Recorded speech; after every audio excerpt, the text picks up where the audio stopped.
Orao i Čavka. Opazivši orao na livadi janje, baci se pohlepno na nj, svojim ga pandžama spopade i odnese.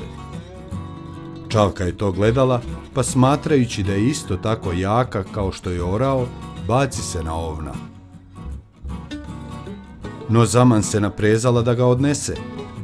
Ne samo da ga nije mogla maknuti s mjesta, nego se još i zaplela u njegovu vunu, pa ni sama nije mogla odletjeti.